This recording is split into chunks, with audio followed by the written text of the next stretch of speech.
Bagian ini akan membahas tentang definisi istilah dari tinjauan pustaka. Kita sering juga menyebutnya tentang definisi dari variabel atau misalnya definisi dari topik atau tema penelitian.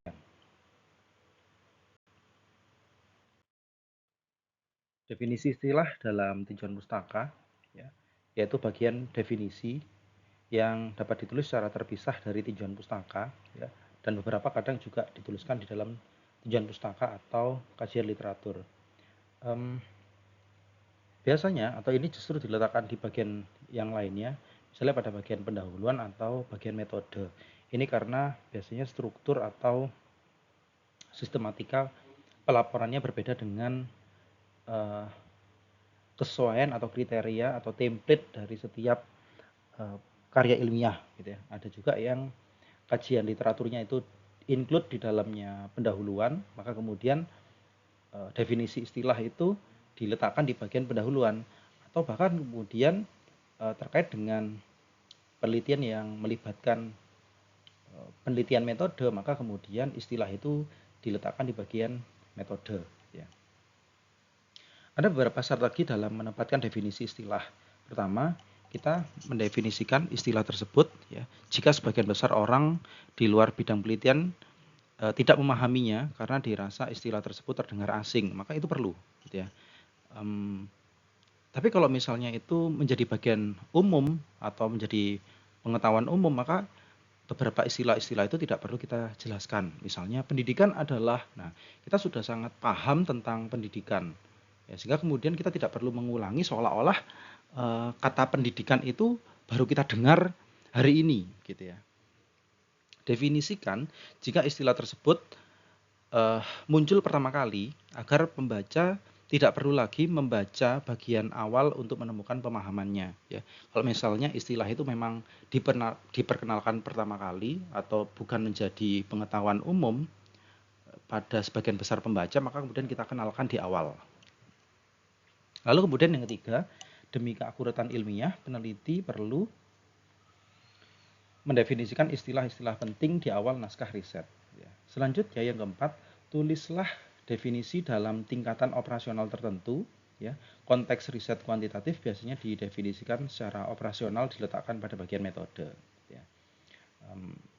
Pada beberapa kampus misalnya yang memang memiliki template atau format pelaporan tugas akhir, ya, itu definisi ada bagian tersendiri di bagian metode.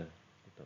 Tapi untuk artikel ilmiah, jurnal publikasi yang secara umum, definisi itu diletakkan di bagian pendahuluan. Lalu kemudian istilah harus bersumber dari literatur yang telah ada sebelumnya. Jika tidak, maka sajikanlah definisi yang tepat dan istilah tersebut digunakan secara konsisten di setiap bagian naskah atau artikel kita. Nah, ini menjadi penting kalau memang istilah itu ada beberapa penamaan yang lain, maka kita perlu menuliskannya secara konsisten. Jadi jangan ada kemudian istilah lain atau bahasa lain dari satu definisi atau istilah. Gitu ya. Jadi secara konsisten kalau kita menggunakan bahasa Indonesia, maka gunakan bahasa Indonesia. Misalnya kaitannya dengan self efficacy. Kalau selama ada penggunaan bahasa Indonesia, ya maka kita gunakan bahasa Indonesia. Tapi kalau misalnya sulit atau tidak ada padanan lain konteks Indonesia, maka kita menggunakan bahasa aslinya, dan dari awal hingga akhir naskah maka harus kita tulis konsisten gitu ya, menggunakan bahasa asing tersebut. Tentu dengan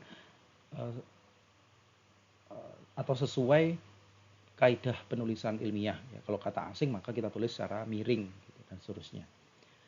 Ada beberapa hal yang perlu dihindari dan menjadi perhatian dari penulis pemula. Pertama, menulis istilah di semua bagian naskah. Nah, ini sangat tidak efektif dan ini harus dihindari. Istilah kumpulkan pada satu tempat tertentu ya, atau kalau memang ini menjadi satu hal yang baru maka disampaikan di awal. Biasanya diletakkan di bagian pendahuluan. Ya. Jadi jangan lagi kemudian setelah itu dijelaskan di bagian pendahuluan, kita tulis lagi istilah atau definisi itu di bagian yang lain atau di semua bab atau di semua bagian kita tuliskan definisinya. Itu sangat tidak efektif dan harus dihindari. Yang kedua, menulis bagian istilah namun tidak memutuskan satu istilah yang digunakan dalam konteks riset. Nah tadi ya, pada bagian awal ditulisnya self-efficacy, terus kemudian di bagian teori ditulisnya efikasi diri, terus kemudian di bagian yang lain efikasi saja. Nah itu artinya dia tidak konsisten. Ada beberapa istilah tapi kemudian tidak menggunakan satu istilah yang baku digunakan dari awal hingga akhir. Ya. Lalu kemudian selanjutnya menggunakan kata adalah untuk menjelaskan selain istilah. Ya, jadi misalnya pendidikan adalah perkembangan dari pendidikan dasar menuju pendidikan tinggi. Nah, gitu ya. Itu sangat tidak tepat mendefinisikan satu istilah menggunakan kata adalah, gitu ya. Sehingga kemudian teman-teman harus bijak kapan menggunakan adalah, menggunakan merupakan, menggunakan kata-kata sambung yang lainnya, gitu ya. Jangan mendefinisikan istilah dan atau dari bahasa sehari-hari, gitu ya. Ini salah satu contoh definisi istilah pada bagian pendahuluan. Ini penelitian saya terkait dengan pemeliharaan hubungan perkawinan. Saya menganggap bahwa kemudian pembaca perlu tahu karena konteks pemeliharaan hubungan perkawinan misalnya itu sangat jarang diteliti pada saat artikel ini terbit ya. Saya hanya menemukan beberapa penelitian pemeliharaan hubungan perkawinan di Indonesia ya. Saya menjelaskan secara abstrak atau konseptual, definisi konseptual apa itu pemeliharaan hubungan, konteksnya juga pada perkawinan. Misalnya di sini perilaku pemeliharaan hubungan adalah perilaku melibatkan mitra yang ditujukan untuk mempertahankan karakteristik hubungan yang diinginkan, misalnya kepuasan, cinta, dan komitmen. Lalu kemudian ada penjelasan yang lebih detail lagi. Pemeliharaan hubungan telah diteliti pada berbagai jenis. Nah ini saya menunjukkan argumentasi lain untuk digiring pada paragraf selanjutnya, gitu ya. Nah di sini menggambarkan definisi konseptual, jadi masih abstrak ya. Kenapa? Karena coba cek di sini untuk mempertahankan karakteristik hubungan yang diinginkan. Jadi di dalam istilah yang sudah didefinisikan, istilahnya di sini perilaku pemeliharaan hubungan. Ini istilah. Istilah ini memiliki definisi. Ya. Dijelaskan oleh kata adalah. Maka setelah kata adalah itu adalah definisinya. Di dalam definisi ini ada istilah lain. Apa istilah lainnya? Di sini, karakteristik hubungan yang diinginkan. Nah, jadi ini masih abstrak sekali. Jadi di dalam definisi itu masih ada istilah asing lagi. Gitu ya. Sehingga kemudian kita perlu menjelaskan, apa sih maksudnya karakteristik hubungan yang diinginkan? Ya tentu ketika orang memiliki hubungan, relasi ya, dalam hubungan interpersonal, maka ada tujuan yang dia harapkan. Dia ingin mendapatkan cinta, ingin mendapatkan komitmen, ingin mendapatkan kepuasan dari hubungannya. Nah, itu yang disebut sebagai karakteristik hubungan. Ya, setiap jenis hubungan itu memiliki tujuan atau memiliki karakter hubungan yang berbeda. Misalnya pada hubungan pernikahan ya banyak karakter-karakter yang ingin dihasilkan. Misalnya menginginkan kepuasan, juga menginginkan komitmen, juga menginginkan cinta. Tapi misalnya juga pada hubungan berpacaran misalnya, komitmen itu tidak setinggi atau tidak sekuat saat hubungan perkawinan. Ya, konteks Indonesia misalnya perkawinan itu lebih sakral dibandingkan hanya berpacaran. Sehingga kemudian karakteristik hubungannya akan menjadi berbeda. Nah, itu menjadi pengetahuan umum yang kemudian tidak seluruhnya atau tidak sepenuhnya perlu kita sampaikan pada bagian pendahuluan. Tapi ini menjadi bahasan penting yang perlu disampaikan kepada pembaca. Gitu ya. Lalu selanjutnya, apakah saya perlu meletakkan atau mencantumkan definisi operasional yang lainnya? Ya, misalnya di sini. Saya membahas tentang manajemen konflik. Ya, melibatkan perilaku yang mengurangi ketidakstabilan hubungan, ditunjukkan dengan bentuk kerjasama atau meminta maaf. Nah, ini adalah salah satu definisi.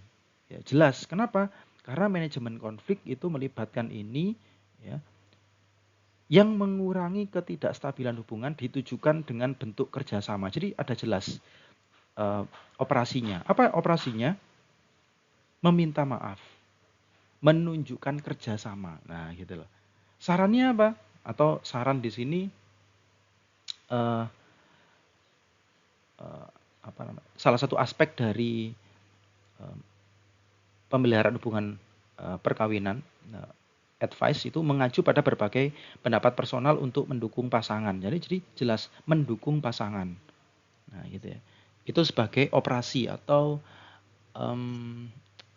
sebagai perilaku yang konkret. Nah, gitu. Pada bagian yang lain misalnya saya juga menunjukkan penetapan konsep ini definisi istilah di bagian metode ya. Pemeliharaan hubungan didefinisikan sebagai perilaku melibatkan mitra ditujukan nah gitu ya. Ini sama halnya dengan bagian pendahuluan tadi. Kenapa saya ulang? Karena kemudian pada bagian metode ini perlu ada penegasan kembali. Gitu ya. Pemeliharaan hubungan yang diukur merupakan. Nah ini ya ada kata merupakan. Nah merupakan di sini dia bukan definisi. Ya, ya. Dia sebagai penjelas bahwa posisi pemeliharaan hubungan itu adalah pandangannya persepsi pemeliharaan yang dilakukan diri sendiri dan persepsi pemeliharaan yang dilakukan oleh pasangan. Jadi fokus dari pemeliharaan hubungan ini pemeliharaan hubungan yang dilakukannya atau pandangannya terhadap mitra atau pasangan kepada dirinya. Nah, begitu ya.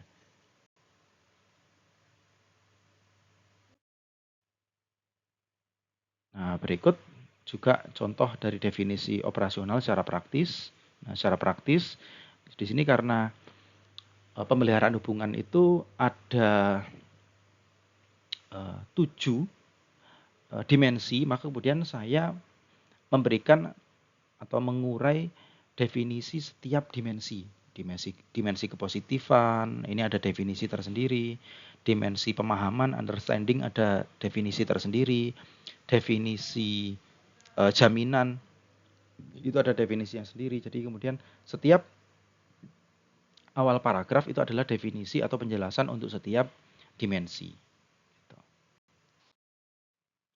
Begitu untuk contoh-contoh definisi istilah yang lain nanti akan kita bahas di kelas. Jika ada pertanyaan, rekan-rekan bisa tuliskan di kolom komentar.